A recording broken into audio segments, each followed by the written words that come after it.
Anyway, joining us with reaction, Fox News contributor Jonathan Turley, the host of Sunday Night in America. Fox News' Trey Gowdy is with us. Guys, good to see you both. Jonathan, you've been with us from the beginning.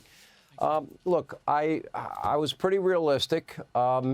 We both communicated often on air and off air. I think this is a culmination of the weaponization of our system of justice now for a long time for people. I think it's an extraordinarily dangerous time for America. If you look at everything that we talked about and the judge and the conflicts that he had and the judge being a Biden donor, and what the judge allowed in closing arguments and jury instructions, the way he treated the defense in this case, when you put it all together, it really isn't surprising, is it? No, it's not surprising. The instructions had that feel, I called it in a column yesterday, of a canned hunt, where you actually shoot game in a cage, because in defense of some of those jurors, they may have not seen any alternative but conviction. I mean, keep in mind, this judge allowed the government to repeatedly tell them that it was a fact that an election violation occurred and that Trump had ordered it. Judge Merchan stayed absolutely silent during that statement over and over again, even though it violated his instruction. And to this day, we won't know what the jury really decided on the conspiracy. I was in that courtroom listening to 34 guilty verdicts, but they didn't say what the jury thought had happened. They were unanimous only that some crime, some secondary crime occurred. Judge Merchan did not require them to reach unanimity on what that crime was. So it's going to go on appeal, and the appellate court won't know any more than we have in terms of knowledge as to, was this an election violation, another falsification of documents, a tax violation? That's just simply not in the record. You know, and Trey, let me bring you in here. And this was a point that Jonathan had made and I'd made over and over again. The jury had been told dozens and dozens of times that the payments were campaign violations, especially in closing, that 6-hour closing. The judge let all of that go uncontradicted in this case. Then you have the issue of, you know, the 444, where you could just think he's guilty. You can have one group thinking he's guilty for 4 people think he's guilty for A, 4 for B, 4 for C. Well, that is a direct violation of the U.S. Supreme Court decision, the 2020 decision of Ramos versus Louisiana, Andres versus the U.S. But again, this was allowed. Now, I believe it's overturned on appeal, but when's that appeal going to happen, Trey? Did you ever see anything like this? You know, you were a prosecutor. I don't think you ever lost a case. Well, the jury was unanimous, Sean, in its lack of unanimity. You're right. I tried cases where I had to prove an additional crime. Every death penalty case, you have to prove murder plus something else beyond a reasonable doubt, and the verdict, the jury has to specify what that additional crime is. As Jonathan and I sit here tonight, we can't tell you whether it was one of those 3, whether it was some other crime that's nebulous that we don't know about. I came last week to this courtroom. I'd heard rumors that the judge was pro-prosecution. Look, I was a prosecutor, as you pointed out. I spent 4 days in the courtroom.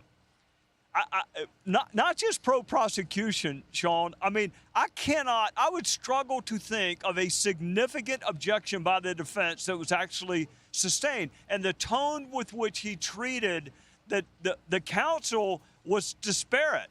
He let the prosecutor, I mean, Andy and Jonathan and I were talking about the defense, I think, failed to object sometimes during the prosecution closing argument because they had battered lawyer syndrome. They had just been beaten up for weeks and weeks. So will it be overturned on appeal? I can think of 5 different ways that it can be, but I don't think it'll happen before the election, which, to your other point, the best revenge is success. If you want a justice system that doesn't elect a district attorney who promises to go after a political opponent, then you need to win at the ballot box. I mean, Alvin Bragg, name me another crime that he's gotten really, really exercised about. It's not shoplifting. It's not stealing. It's not hitting people on the street. It is alleged hush money to keep someone quiet about a sexual encounter. That's what really gets his attention. An 8-year-old case over $130,000 payment, you know, you really, it does boggle the mind. A misdemeanor whose statute of limitations have run out. But somehow, when did a local New York City courtroom become a place to try a federal election crime, Jonathan Turley? Because that seems rather novel to me as well, or a federal tax crime. Well, that's what was so maddening about Bragg's comments tonight when he kept on saying, no, this is just standard stuff. You know, at some point, you just strange credulity. You have to admit this has never been attempted before. Even other networks have said that. Other networks have said that this wouldn't have been brought against anyone other than Trump. And that's something that if you're an honest person, you have to accept. This was a political use of the criminal justice system to create this novel, you know, effort. And I think in the end, what you have to tell people who are upset about this is Manhattan is not the entirety of this nation. We're bigger than this case. We're bigger than this district. We have a system that has proven itself over and over again in history. But we all have to take a leap of faith. We have to take a breath. But Jonathan, let me ask you, if I may. As Blanche said today, we have yes. a weaponized Department of Justice under Joe Biden. Remember, the third highest ranking official left that prestigious position to come in and work on this case. You know, do you agree with me that DOJ is weaponized? I think it's pretty clear it is. Well, this case, I think, has really fulfilled the argument of many that you have a weaponized system. The fact that Coangelo came from the third position in DOJ to help lead this case really reaffirmed that. But, you know, being in that room, you had a sense of history, and it was overwhelming. The question is what history it made. Yeah, they convicted a former president. But they may have also gotten this country to focus in a way that has never happened before on the misuse of the legal system. And so history may have been made in a different way. This may galvanize Americans, including some that don't like Donald Trump, but they don't like what was done in this case to get Donald Trump. And yeah. I had a feeling of the sense of history in both ways in that courtroom. Trey, we'll give you the last word. What do you think the outcome of this is? Professor Dershowitz, who will join us later, thinks that this is really a precedent-setting moment and that this lawfare is only going to continue because they were successful using it. At some point, it has to stop, Sean. And look, do I blame allegedly progressive prosecutors or really defense attorneys masquerading as prosecutors? I do.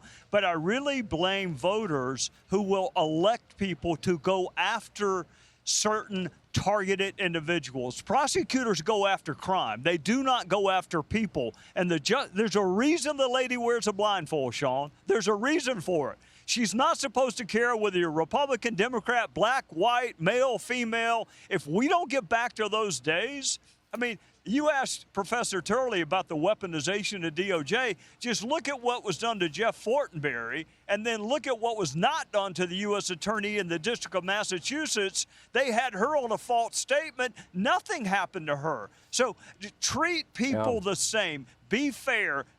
If we lose that, then we've lost our justice system. Well, Mar-a-Lago was raided. Hillary Clinton, no reasonable prosecutor would prosecute. Delete 33,000 emails. Take money, give it to a law firm, funnel it to an op research firm, hire a guy, Christopher Steele, got a dirty Russian dossier, use it to acquire 4 FISA warrants. No problem. And that is, and Joe Biden has problems with classified and top secret documents. He didn't get raided. This is what Americans are seeing tonight, and it is a scary moment, I think, for the country. But thank you both. We appreciate you staying up late tonight. I know you guys have been working hard. Thank you. Hey, Sean Hannity here. Hey, click here to subscribe to Fox News YouTube page and catch our hottest interviews and most compelling analysis. You will not get it anywhere else.